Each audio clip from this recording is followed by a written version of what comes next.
오늘 하나님 말씀은 신약 성경 요한 3서 제1장입니다. 요한 3서 제1장 9절부터 12절에 있는 말씀까지입니다. 말씀을 봉독에 올립니다. 내가 두어 자를 교회에 썼으나 그들 중에 으뜸되기를 좋아하는 디오드레베가 우리를 맞아들이지 아니하니 그러므로 내가 가면 그 행한 일을 잊지 아니하리라. 그가 악한 말로 우리를 비방하고도 오히려 부족하여 형제들을 맞아들이지도 아니하고 맞아들이고자 하는 자를 금하여 교회에서 내쫓는도다. 사랑하는 자여, 악한 것을 본받지 말고 선한 것을 본받으라. 선을 행하는 자는 하나님께 속하고 악을 행하는 자는 하나님을 배웁지 못하였느니라. 댐에 들여오는 무사람에게도 진리에게서도 증거를 받았음에 우리도 증언하노니 너는 우리의 증언이 참된 줄을 아느니라. 아멘. 사랑과 축복의 메시지 나누겠습니다. 사랑하고 축복합니다. 사랑하고 축복합니다. 예. 오늘은 신약 성경 요한 3서 1장 9절부터 12절에 있는 말씀을 중심해서 믿음의 선행이라는 제목으로 말씀을 선포하고자 합니다. 여러분, 신앙과 미신에는 서로 다른 점이 있습니다. 그게 무엇인고 하니, 무당을 찾아가는 사람은 그가 시킨 대로 구판을 준비하고 때로는 부적을 사서 붙이곤 하지만은 자기 자신의 내면 세계와 삶을 변화시키는 것은 결코 있을 수가 없습니다. 그러니까 자신은 변하지 않으면서 환경이나 남이 변하기를 기대한다는 것입니다. 그런 반면에 우리 기독교의 신앙은 하나님의 말씀 앞에서 내 자신, 즉 우리 자신이 변하여 가는 일입니다. 특별히 오늘날 우리 기독교가 얼마나 잘못되어 버렸느냐 하면은 자기 변화라는 이 본질적인 힘을 상실해 버리고 있다는 점입니다. 일반적으로 말하기를 우리나라의 기독교인들은 인구 전체 기준으로 볼 때 25%라고 말을 합니다. 물론 지금은 그 수치에 훨씬 못 미친다고 하지만은 어찌됐든 우리나라 기독교 인구가 약 20%만 된다고 해도 이건 보통 수치가 아닙니다. 그렇다면 이 많은 기독교인들이 살아가는 과연 우리의 사회는 어떻습니까? 정말 올바른 사회 정의가 이루어지고 있다고 볼 수 있을까요? 그렇다고 대답할 수만 있다면 얼마나 좋겠습니까마는 안타깝게도 그렇지 못함이 곧 우리 모두의 현실입니다. 분명히 주님 말씀하시기를 너희는 세상의 소금이요 세상의 빛이라고 말씀을 하셨지만은 빛과 소금의 삶으로 살아가지 못하는 우리의 사회는 여전히 죄의 문화가 지배를 하고 있는 것입니다. 그러면 왜 이렇게 죄의 문화가 우리의 사회를 지배하려고 할까요? 그건 바로 신앙의 변질 때문인 것입니다. 그러므로 우리 그리스도인들은 두 가지의 변질을 정말 조심해야 되는데, 첫째는 복음의 순수성, 즉 진리의 변질이고, 그 두 번째는 삶의 변질인 것입니다. 물론 이러한 현상의 변질은 하나님의 말씀을 따라서 변화하기를 거부한 삶의 결과 때문인 것입니다. 그럼에도 많은 그리스도인들은 자기 자신이 변질되었다고 인정하기를 거부하고자 합니다. 그렇지만 우리가 분명히 알아야 될 것은 교회 안에서도 어떤 성도가 믿음의 순수성이 깨지면 그는 곧 교회의 하나됨을 파괴하고자 하는 것입니다. 그러므로 이러한 현상은 과거 초대교회 안에서도 있었던 것입니다. 그래서 오늘 본문의 말씀을 보면은 초대교회 당시에 교회의 지도적인 위치에 있었던 두 사람의 평신도 지도자에 대한 이야기가 기록되어 있습니다. 그리고 그 두 사람의 이름도 비슷해 보이는데, 첫째는 디오드레베라는 사람이고 두 번째는 데메트리오라는 사람입니다. 그래서 우리는 이 시간 두 사람의 경우를 살피면서 과연 우리는 교회 안에서 어떤 사람을 본받아야 할 것인지를 이제 살피고자 하는 것입니다. 첫째는 디오드레베의 악행입니다. 먼저 나오는 인물이 바로 디오드레베인데요. 그러면 과연 이 디오드레베라는 사람은 어떤 사람일까요? 우리는 흔히 어떤 사람을 이야기할 때 상대방의 장점 아니면 상대방의 단점을 가장 이제 먼저 이야기하게 됩니다. 물론 그 상대방이 우리 자신이고 또한 다른 사람이 나에 대해서 장점을 이야기해 준다면 상당히 기분이 좋을 일입니다. 그러나 그런 장점도 나만의 장점이 아니고 다른 사람들이 함께 공유할 수 있는 그런 장점이 되어야 되는 것입니다. 예를 들어서 어떤 사람은 돈을 좋아한다는 장점이 있다면 그 너무나 당연한 것이면서도 왠지 모르게 장점으로 부각시키기에는 떳떳하지 못한 이미지를 갖게 될 수가 있습니다. 그런 반면에 상대방이 나에 대해서 부정적인 단점을 이야기한다면 우리의 인격은 크게 훼손을 당할 수밖에 없습니다. 예를 들어서 상대방이 나에 대해 평가할 때 내 자신을 믿을 수 없고 가까이 하기에는 너무나 먼 당신이라고 이야기를 한다면 이미지에 커다란 훼손을 당할 수밖에 없습니다. 그렇다면 오늘 본문의 말씀에 기록된 이 두 사람 가운데 첫 번째로 기록된 디오드레베라는 사람은 성경에서 어떻게 소개하고 있을까요? 바로 이 점에 대해서 오늘 본문 9절의 말씀 보면 이렇게 기록됩니다. 시작. 내가 두어 자를 교회에 썼으나 그들 중에 으뜸되기를 좋아하는 디오드레베가 우리를 맞아들이지 아니하니. 그러니까 먼저 이 디오드레베라는 사람은 굉장히 자기 스스로가 으뜸되기를 좋아했다, 그렇게 기록되어 있습니다. 여러분, 사람이 으뜸되고자 하는 그런 욕망이 잘못일까요? 아니요, 결코 잘못은 아닙니다. 으뜸되고자 하는 그 자체는 지극히 정상적인 일입니다. 왜냐하면 하나님께서도 이스라엘 백성들에게 약속하시기를 너희가 내 말에 순종하면 모든 민족들 앞에 너희가 머리가 될 것이고 결코 너희가 꼬리가 되지 않도록 내가 너희에게 복을 주시라고 약속의 말씀을 하셨기 때문에 그렇습니다. 바로 그 말씀이 신명기 28장 13절의 말씀입니다. 시작. 여호와께서 너를 머리가 되고 꼬리가 되지 않게 하시며 위에만 있고 아래에 있지 않게 하시리니 오직 너는 내가 오늘 네게 명령하는 내 하나님 여호와의 명령을 지켜 행하며. 그렇습니다. 분명히 하나님은 오늘날도 그의 자녀된 성도들이 사회에서나 그리고 국가에서 으뜸된 머리 되기를 원하십니다. 그런데 문제는 으뜸된 차례에서 제 역할을 하고 있느냐 아니면 하지 않고 있느냐의 문제인 것입니다. 하나님께서 어떤 자를 들어서 높은 자리에 들어 세우실 때는 분명히 그만한 목적과 이유가 있기 때문에 그런 것입니다. 그런데 높은 자리에서 자신이 영광을 누리고 그리고 권세를 누리고자 하는 것은 결코 하나님께서 세우신 바의 뜻이 아닌 것입니다.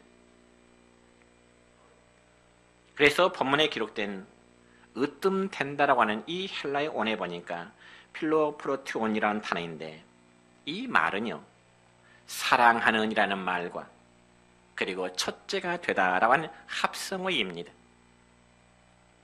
그러니까 어떤 모임에서든지 으뜸이 되고자 하는 자는 누구보다도 그 모임이나 그리고 공동체를 사랑해야 한다는 점입니다.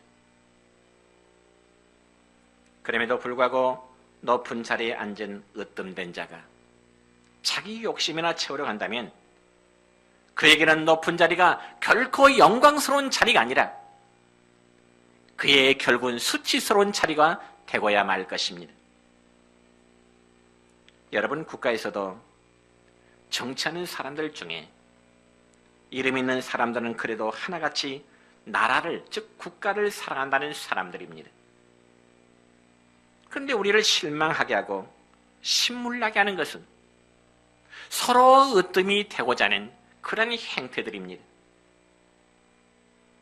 자신이 으뜸이 되고나 싶으니까 남이 좀 잘 때면은 그 꼴을 보지 못하고 헐뜯고 비난하기 일쑤입니다. 그래서 정치판 항상 더러울 수밖에 없고 싸움질할 수밖에 없는 것이 정치판인 것입니다. 바로 이런 정치판의 모습은 세상 정치뿐만 아니라 교회 정치에서도 그런 모습이 나타나고 있습니다. 이처럼 사람이 모이는 곳에는 어딜 가나 이런 일이 나타나기 마련입니다. 그런데 안타깝게도 하나님을 섬기는 교회 안에서도 이러한 모습이 나타나고 있다는 점입니다. 여러분, 방금 전에 읽은 오늘 본문 성경 말씀에 보면은 디오트레베라는 사람도 그가 교회 지도자의 위치에 오르기 이전에는 아마 충성심과 교회에 대한 사랑함이 아마 성도의 눈에 채워졌을 것입니다. 그래서 교회 지도자로 아마 세움을 입었겠지요. 그런데 그가 지도자의 반열에 이룬 이후에는 으뜸이 되고자 하는 악한 본성이 디오트레베의 마음속에 작동하게 되는 것입니다. 그러다 보니 그 마음이 교만해지게 된 거죠. 이게 바로 교회 안에서 으뜸이 되기를 원하는 디오트레베의 모습이었습니다.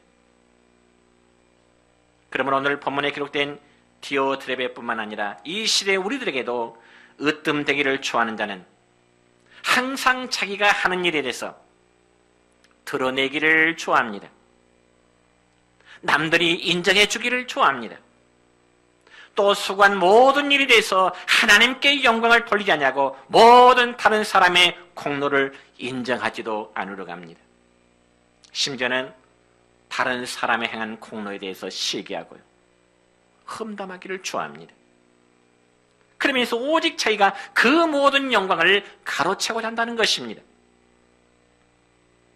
그러면서 교회 내 다른 형제들을 무시하고 존귀하게 여기려고 하질 않습니다.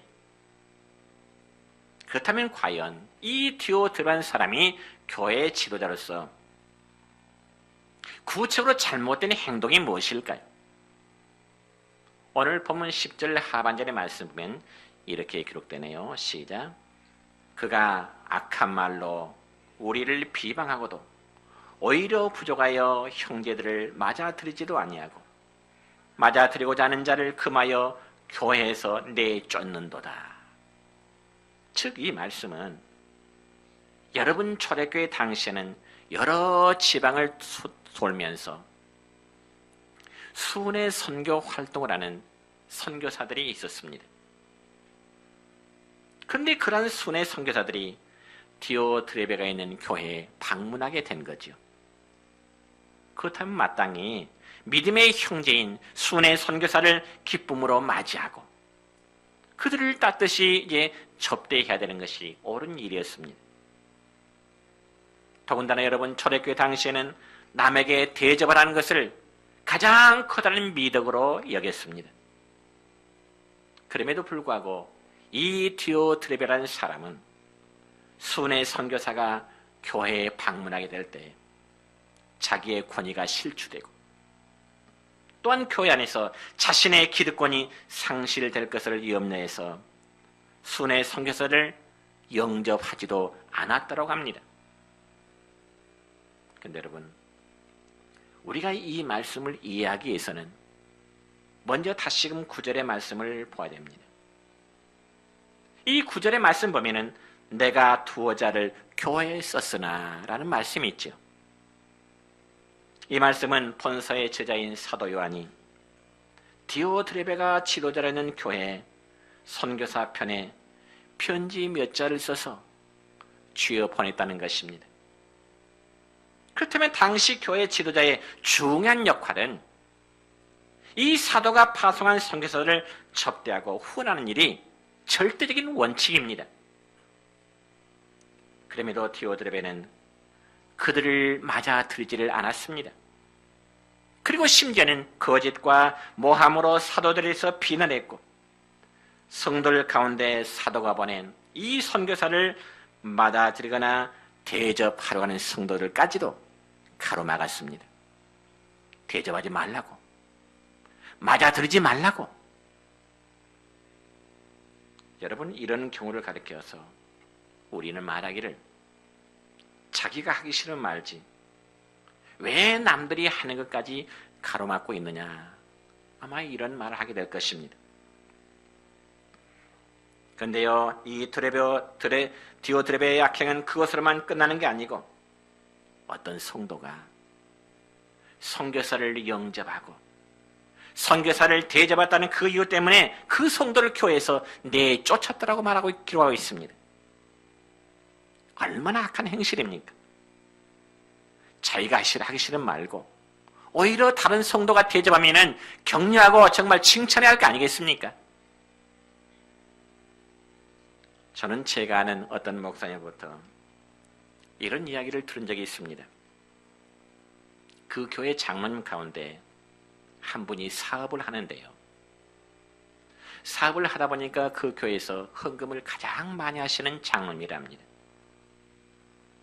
그렇지만 당회가 모일 때는 그 장로님은 거의 말 한마디를 하지 않는다는 겁니다. 더군다나 그 장로님은 세 분 가운데서도 가장 선배 수장로님이십니다. 그러면 통상 어느 교회 당회나 또 수석 장로의 발언이라면 대부분 후배 장로들이 그렇게 따라가는 것이 일반적입니다.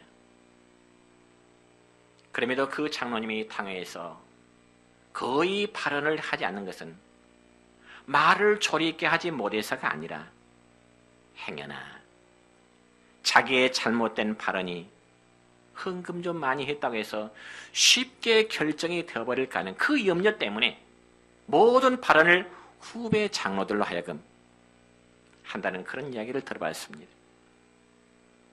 그리고 꼭 필요한 말은 모두 당회가 끝난 다음에 격려 차원의 말만 후배 장로들에게만 한다고 하는 그런 이야기를 들었습니다. 저는 그 이야기를 듣고 그 장로님 참 멋진 장로님이시다. 정말로 훌륭한 장로님이시다. 참 겸손하신 장로님이시다. 그런 생각을 가져봤습니다. 그런데 잘못된 교회와 당연히 어떻습니까? 일단 수석 장로이고 교회 처장의 상당 부분을 헌금한 장로라면 당회의 발언권이 대단합니다. 물론 우리 교회는 전혀 아니고요. 그처럼 잘못된 교회는 그러다 보니까 담임 목사를 무시하게 되고 마치 성도를 자기의 손 안에 넣고 권력을 행사하려고 하는 그런 것들이 종종 있습니다. 그와 마찬가지로 오늘 본문에 기록된 디오드레베의 모습이 꼭 그렇습니다. 그는 사도들을 대적하고 비방하는 사람이었습니다. 그리고 교회에서 자기 말을 듣지 않는 성도들을 과감히 내쫓았습니다. 그래서 이와 같은 사람들은 바로 전도의 문을 가로막고 있는 자들입니다. 믿음의 식구들이 하나님의 교회 나온 데를 가로막고 있는 자들입니다. 그러면 사랑하는 성도 여러분이요, 여러분 오늘 이 말씀을 들으면서 디오드레베 같은 그런 사람 되지 않기를 축원합니다.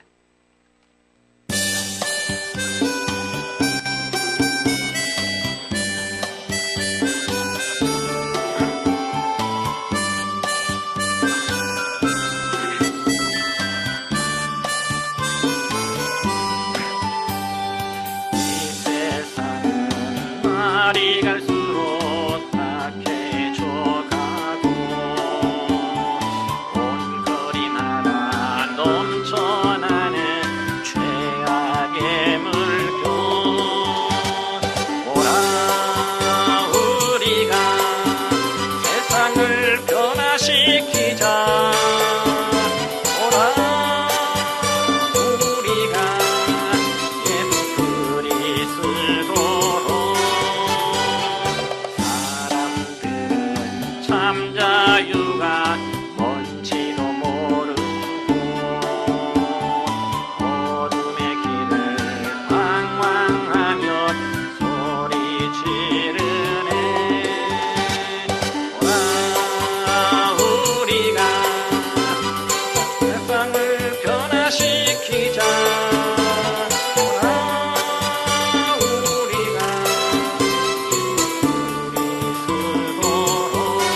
번째는 데메트리오의 선행입니다.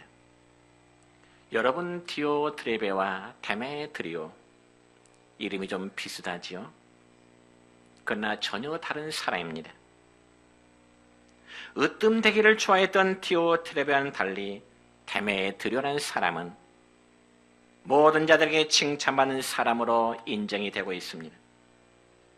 물론 디오드레베와 데메트리오 이 두 사람이 교회 안에서 어떠한 직분을 갖고 있었는지에서는 알 수가 없습니다. 그렇지만 데메트리오라는 사람은 모든 성도로부터 한마디로 칭찬을 받는 사람이었습니다. 그러면 오늘 본문 12절의 말씀 보면 이렇게 기록됩니다. 시작. 데메트리오는 무사람에게도 진리에게서도 증거를 받았으며 우리도 증언하노니 너는 우리의 증언이 참된 줄을 아느니라. 여러분, 우리가 이 말씀을 보면은 데메트리오의 신앙을 세 가지로 표현하고 있는데요. 첫째는 이 데메트리오는 무사람에게도 증거를 받았다고 기록되어 있습니다. 여기 무사람이라는 것은 모든 사람을 뜻합니다. 그러니까 교회 안에 있는 사람이나 교회 밖에 있는 사람이나 모든 사람들에게 증거를 받았다고 했는데 과연 어떤 증거를 받았다는 말일까요? 그건 바로 데메트리오가 신앙의 덕에 대한 증거를 받았다는 뜻입니다. 다시 말씀드려서 디오드레베는 으뜸되기를 좋아했지만은 데메트리오는 겸손했을 것이고 디오드레베는 사도나 복음 전하는 선교사를 배척하고 그들을 접대하지도 않고 오히려 선교사를 대접하는 성도를 내쫓았지만은 반면에 데메트리오는 진리의 복음 전환자들을 기쁨으로 영접하고 그들을 대접했던 것입니다. 그래서 오늘 본문 11절의 말씀 보면 사도 요한은 이 두 사람을 비교하면서 이러한 권면을 주고 있습니다. 시작.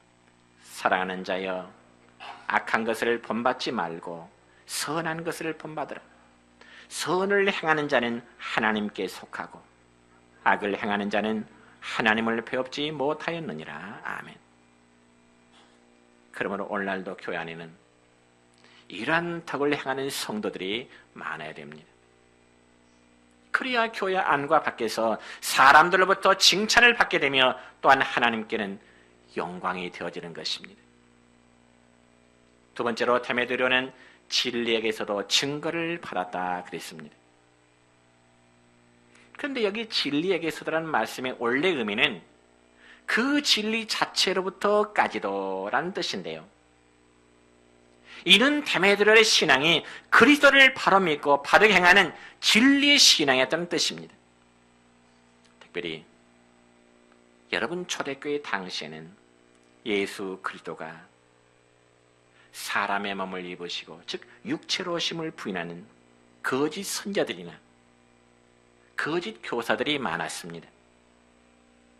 그래서 그들은 예수 그리스도가 성육신을 부인하는 적그리스도가 되어서 성도들을 미혹했다는 것입니다. 그러니까 쉬운 말로 표현하자면 예수님이 사람의 몸을 갖추시고 이 세상에 오셨다는 사실을 부인하는 무리들이 일어나서 기존 성도들을 유혹했다는 것입니다.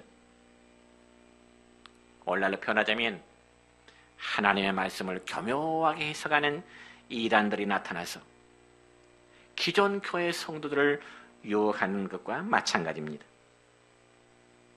그런데 데메트리오는 하나님이 보내시고 그리고 구약의 선자들이 계속 애언해오던 바로 그 예수 그리스도를 바로 믿었다는 것입니다.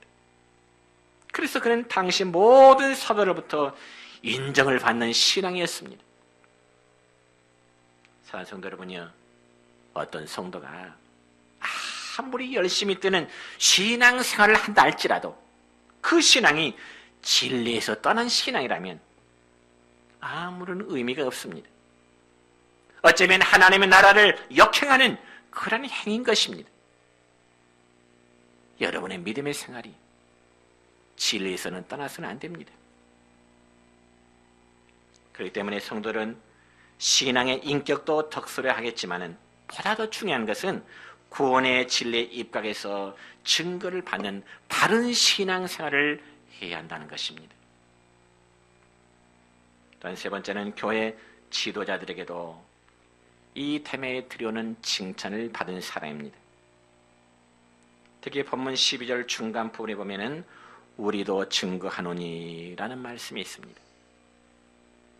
이는 데메트리오가 사도 요한뿐만 아니라 다른 교회 지도자들까지라도 그들까지라도 인정을 받았다는 의미입니다. 그럼 오늘날 성도들은 먼저 교회 목회자들에게 신앙의 인정을 받는 게 중요합니다. 물론 성도 각자의 신앙은 두말할 얘기도 없이 하나님이 아시고 하나님 평가하시겠지만은 그러나 보이는 모습의 신앙 형태는 목회자가 인정할 수 있어야 된다는 것입니다. 왜냐하면요, 교회의 목회자로부터 인정을 받는다는 것은 그의 신앙이 바로 서 있다고 하는 하나의 가장 객관적인 증거가 될 수 있기 때문에 그렇습니다. 내 교회에 속한 어떤 성도가 목회자로부터 인정을 받지 못하는데 다른 사람부터 인정을 받을 수가 있을까요? 그럴 수 없습니다. 그런데 어떤 목적을 위해서 가식적인 충성으로 목회자의 인정을 받으러 가는 것은 아무런 유익이 없는 거죠. 왜냐하면 거기에는 반드시 하나님의 공정하신 판단이 있기 때문에 그렇습니다. 그러면 사랑하는 성도 여러분, 이 시간 우리는 데메트리오의 신앙적인 인격을 펴야 되는데 그는 먼저 모든 사람들에게 칭찬을 받는 신앙이었습니다. 여러분, 특별히 교회 지도자라면 처음부터 끝까지 성도로부터 칭찬과 더불어 신뢰를 받을 수 있는 그런 지도자가 되어야 되겠다 그 말이죠. 그렇지만 신뢰할 수 없는 사람을 끝까지 따라간다는 것은 불행이요, 고통일 수밖에 없습니다. 그래서 사도행전 6장의 말씀 보면은 예루살렘 초대교회가 7 집사를 선택하고자 할 때는 반드시 그 자격 조건이 2가지였습니다. 첫째는 성령과 지혜가 충만한 사람이었고요. 그리고 2번째는 칭찬받는 사람이었습니다. 이들이 바로 초대교회의 신실한 집사로서의 2가지 자격 조건입니다.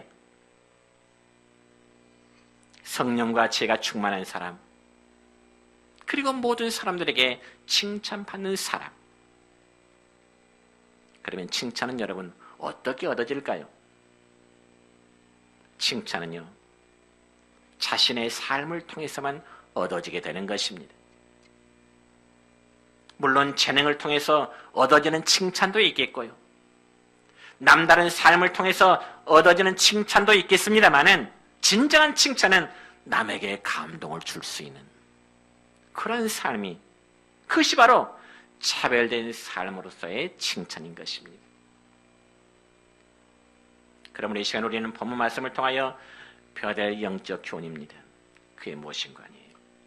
교회를 섬기는 직분자들은 그리스도를 본받아 자신을 하나 앞에 날마다 처복종시키는 부단한 노력이 있어야 되는 것입니다. 그래서 자신의 교만함으로 인해서 다른 성도에게 미치는 영향이 실로 크다는 것도 알아야 되는 것입니다. 나의 교만은 내 자신의 문제로 끝나는 것이 아니라 다른 내 믿음의 옆에 형제들에게도 그만큼 큰 영향을 끼치는 거죠. 다시 한번 본문 11절의 말씀을 다시 읽습니다. 시작. 사랑하는 자여, 악한 것을 본받지 말고 선한 것을 본받으라. 선을 행하는 자는 하나님께 속하고 악을 행하는 자는 하나님을 배웁지 못하였느니라.